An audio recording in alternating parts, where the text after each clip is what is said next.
Never in a million years I would have thought that they were gonna charge me for Sel's murder. I never talked to no detective, no police officer, no DA, nobody. Just arrested and then charged. Arrested and charged, that's it. Was the first time you saw Kamala Harris in person the day that the verdict was issued? She showed up at the two most pivotal times in this first trial, and me being convicted and me being sentenced. She wanted to be present for a celebration of a conviction. That's what it felt like, a celebration? A celebration, that's what it felt like. The reactions I get when I tell people my story is, they say it's the worst nightmare. You know, it's the closest thing to dying.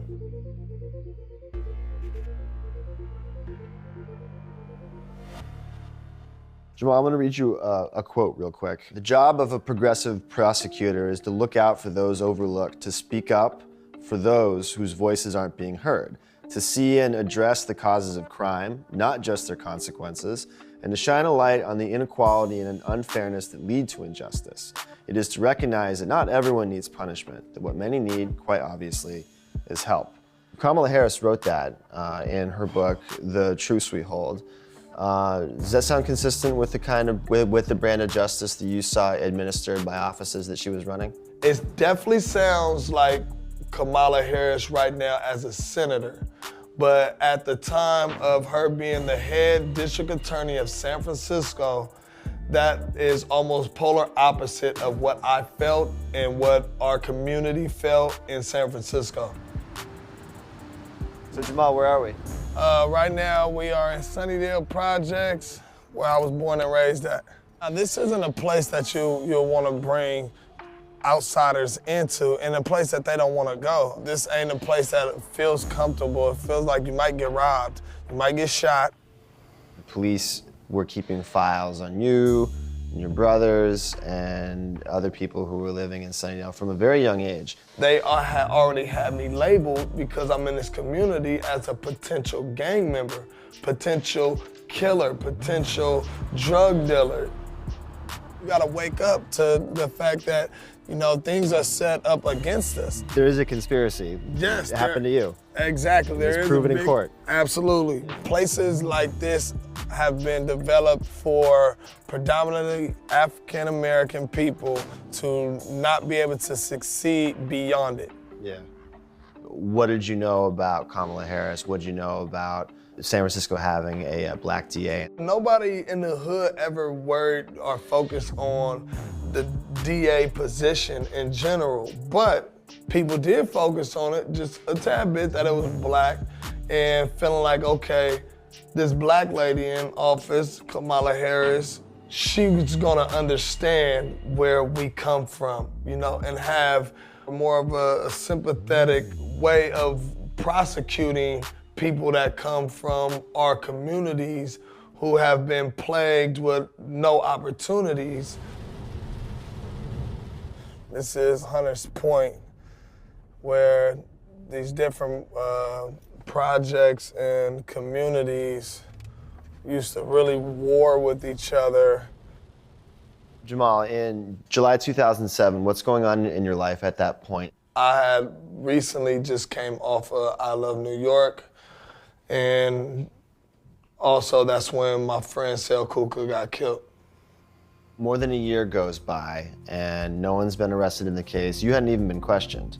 Haven't even been questioned, no. The police was still, you know, trying to get a conviction by all means necessary. When I was arrested for it, the community knew I didn't do it. And it was here we go again. See, this is why we don't trust, you know, law enforcement, because it gets to a point where somebody who didn't do something goes to jail for it. I don't have no history of crime. What's up, boy?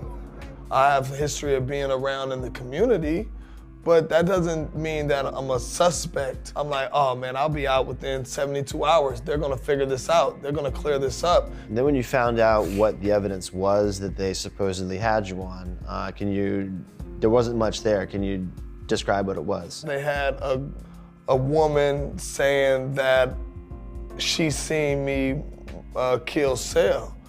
The second witness that they had really wasn't a witness at all. She said anything that the police officers wanted her to say, and they said that her recollection of the events was extremely credible. So that's what ultimately got the arrest warrant. The District Attorney of San Francisco, Kamala Harris, appeared in the courtroom during your trial twice. Yeah, the two times that Kamala Harris showed up to my trial was when I got convicted, and also when they laid down the sentencing.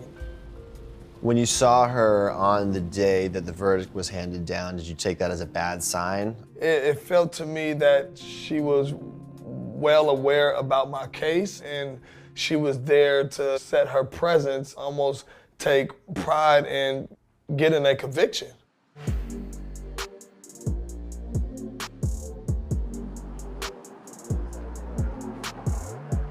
When I put in my appeal, the people that's fighting against my appeal to keep the conviction is the Attorney General office. I learned it reading, their reply to my appeal, and you see Kamala Harris' name at the bottom. And now it's starting to feel a little personal.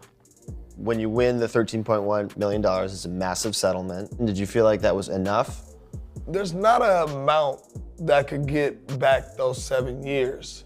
6.5 years that I